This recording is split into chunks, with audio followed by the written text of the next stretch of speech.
Thank you. Welcome, Madridistas. This was the first goal by Jose Mourinho's team in the match against Leganés in a victory for Madrid, 4-1 against the other Madrid team. They only let the camera stay for a little while.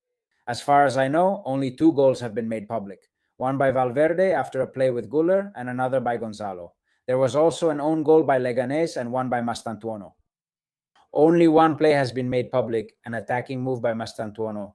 You know that now it's the trend to pick on the kid. Every bad thing he does gets more attention than even a goal he might have scored, which may have surfaced. I haven't seen it. Well, the thing is, if we have this one with Valverde linking up here, Güler, the Uruguayan, starts the play after recovering the ball, then Güler's pass and Fede's goal. Well, that's the first one, and the other one was this one. Well, another of the 4 goals was this one by Gonzalo. We're discussing Gonzalo now because something about this concerns me.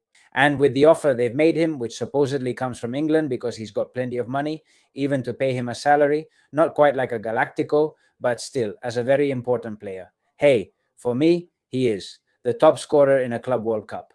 If they'd played him more last year, he would have scored more goals. And I'm afraid Mourinho is fine with it, but I'm afraid they're taking him. This is the goal by, after a very good pass from Trent, by the way. Notice how he sees Gonzalo there, who has already started the run, and he controls the pass practically with his neck. I mean, the ball, I think it bounces more than he expected. However, the control is fantastic, and when the Leganés goalkeeper comes closer, he lifts it over him. He moves like a number 9. I've always liked him. Look, in fact, I think that if Gonzalo had played a little more this year, I'm convinced that he would have taken the Real Madrid striker instead of Borja Iglesias. And if he had been a starter in some matches this past season, if he had had a bigger role, Luis de la Fuente would have taken him. Because that's where Spain has fewer players, you know? Hey, Olarzabal, the substitute for Olarzabal was Borja Iglesias, and Ferran was also around, who can play on the wing. As a number 9, the position was covered. Plus, it's not Spain's strength, and their world champion style doesn't require it. But hey, a striker like Gonzalo, or Samu, the player from Porto, who was at Atletico de Madrid before going to Portugal, got a cruciate ligament injury, but Luis de la Fuente used to call him up. I mean, he also wants that kind of striker profile, someone who is a true number 9. In fact, someone who is a goal scorer, a finisher, and all that. He actually fills that role better than Borja Iglesias, who is more of a target man. Borja is good at bringing balls down, but he hasn't scored for the Spanish national team. What am I getting at with this? That you can't cut Gonzalo's progress short at just 22 years old. This guy needs to play. And Mourinho has told him, hey, I like you probably, but of course, I can't guarantee you a spot. Secure the spot, and even less so in an attack with Vinicius, Mbappe, Diomande, and on top of that, Endrick there too, so I can't guarantee him a spot. It's tough because it's tough for him since he already needs to play. Remember, he's 22 years old. It's just that at Madrid, you reach the first team later. This guy needs to spread his wings.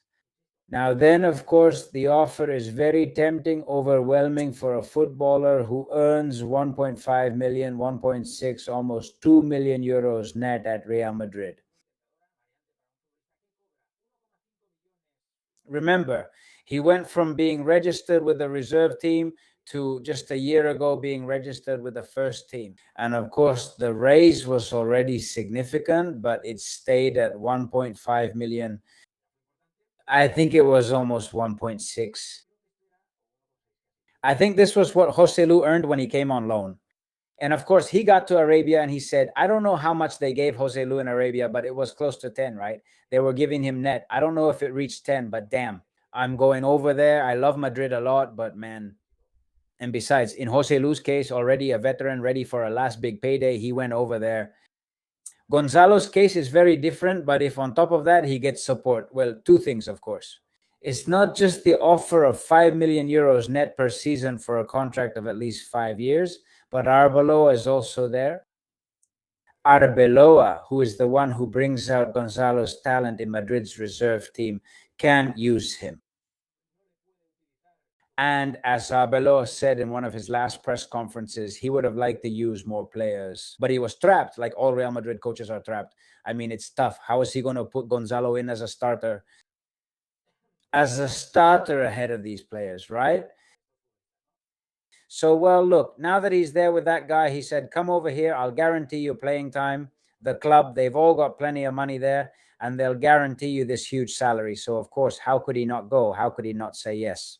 Of course, the thing here is the money, the offer from that guy, which isn't known yet. They were talking about 30 million, but that seems like too little to me. For a soccer player who, besides the Premier League pays big money, they're spending huge amounts. Crazy amounts for soccer players who have barely done anything. And Gonzalo has already been the top scorer in a Club World Cup. And it's true that he's still mainly a backup at Real Madrid. I mean, he never really broke through. He could have done it, but at Real Madrid, damn, hey, at least for over 50, 60 million, at least less. It seems if they're already offering that, plus this to the player and all, how are you going to say no? Now there should be some formula, some way for Madrid not to completely let Gonzalo go. I don't know if with his age and this kind of offer, you can do a 50% deal, or if it makes any sense to do a 50% deal. Maybe the English team says over here, but to keep some rights, like with Nico Pass, right? Now the 50% formula is gone, like they did with Nico Pass. Nico Pass, to reserve something, to have a clause, although in England there aren't any. In England there are no clauses. Something in the contract saying giving Madrid the right of first refusal to bring him back for a set amount. Well, let's see. Madrid can get Nico Pass back for 80 million. I hope something like that can be done for Gonzalo, depending on what they're going to pay for him. Of course, hey, if they pay 50, 60, then for another 80, no. So you end up paying 20. I mean, no, don't let it go over so you don't end up regretting it later. Also, getting a youth academy player back for that much money? No, since you've already made an investment by taking him to England so he gets a lot of minutes and comes back as a real killer. No, I hope so. I hope so. Let me know in the comments what you guys think. Like I said, Real Madrid. Well, speaking of numbers, just a moment. Speaking of numbers, I had it here and I lost it, Dan, but I'll find it right now because we have record numbers in the financial report that Real Madrid published today, and here they are, right? Revenues of 1.221 billion euros, 3.1% higher than in the last fiscal year. Keep in mind that this was published today. Madrid published it today, but this will be expanded. I think it's in October, and it will be more detailed. I have here what they're talking about EBITDA. I didn't know what it was. It says Madrid, it's the highest in its history. It's 287.4 million euros, and it's the profit before interest, taxes, depreciation, and amortization. In English, earnings before interest, taxes, depreciation, amortization. Well, it's also a very important number because, again, it's a record for the club.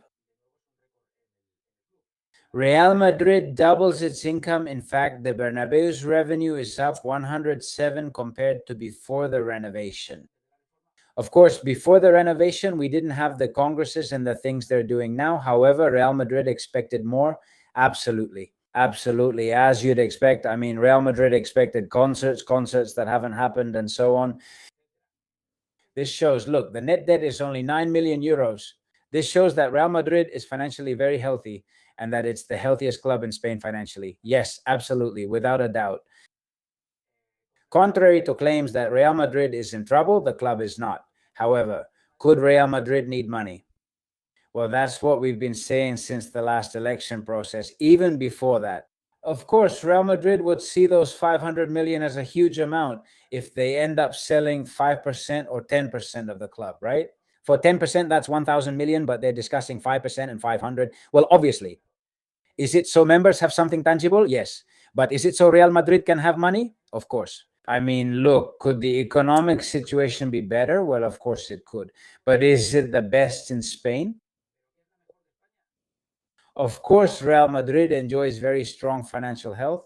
Well, in fact, there's an incredible fact, which is the following: spending on salaries. Real Madrid has salary expenses that account for 46% of its income. They say that the limit for this wage bill is 70%. Real Madrid stays at 46%.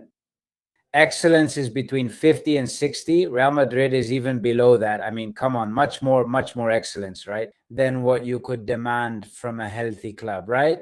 Well, that's it. This closes the debate regarding that suspicion that Real Madrid was in a bad financial situation. Could it be better? Yes.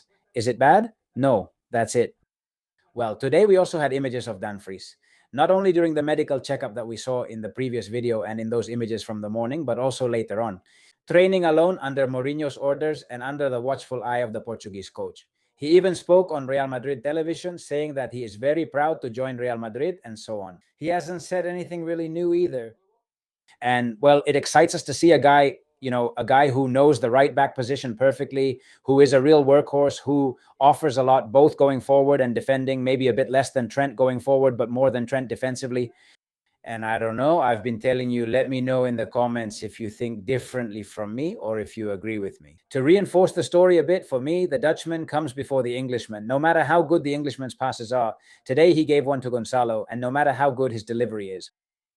Or is Madrid very dominant like the Spanish national team in this World Cup, where they're hardly even attacked? In that case, Dumfries is fine. Sorry, Trent Alexander-Arnold is fine. Or if not, if you're going to struggle in some matches, which, spoiler, we are going to struggle in some matches. Well, for me, the Dutchman, given what we've seen, gives me more confidence. And then speaking of the other fullback, where is the other fullback? Because Dumfries, who was eliminated in the round of 32 against Morocco, is already back. But the other one, the world champion, Cucurella, has kept his promise. Remember, he said that thing, well, it was a bit forced. He got himself into a spectacular mess. What are you promising? What tattoo are you going to get? What tattoo? Let's speak in Spanish. What will you do if you win the World Cup? Come on, look at Luis de la Fuente's face. Well, the face of Luis de la Fuente. The promise has been kept, and it's a face that's a bit caricatured here, right? Holding the World Cup and with the 2026 World Cup logo behind him. Well, it's fun, interesting. I thought it was going to be something a bit more realistic. He made it a bit like this, more like a cartoon, and that's it. Cucurella, who already had quite a few tattoos, so one more doesn't matter. Well, there he has it. There he has the photo, the tattoo. Miguel, speak in Spanish. It's much richer than the world champion coach's English. By the way, Cucurella said, if you win the World Cup, they asked him on, what's it called, on Movistar Plus, if you win the World Cup, what does he say to De La Fuente? He said, don't call me up anymore. What's the point? I've already won the Euros, the World Cup, and more. But that was a joke. He'll definitely keep playing for the Spanish national team. And by the way, I was about to leave, but I just remembered. The national team matches. The next FIFA international window. There won't be one in August. That one between August and September that usually happens, that annoying and troublesome one, that one won't happen, but they will have one. Watch out, almost 3 weeks. The international break at the end of September, beginning of October, 4 matches. Spain will play, watch out, the first match at Wembley against England, Nations League, Croatia, Czech Republic, and then they play Croatia again. 4 matches. And well, the rest of the national teams too, right? And Zidane will be there with France, etc. But wow, look at what's ahead. They're getting rid of the August one and make the other longer. Hope everything goes well for you. If you enjoyed the video, please like, subscribe, comment, share, and hype it up. It really helps the channel. See you in the next one. Bye.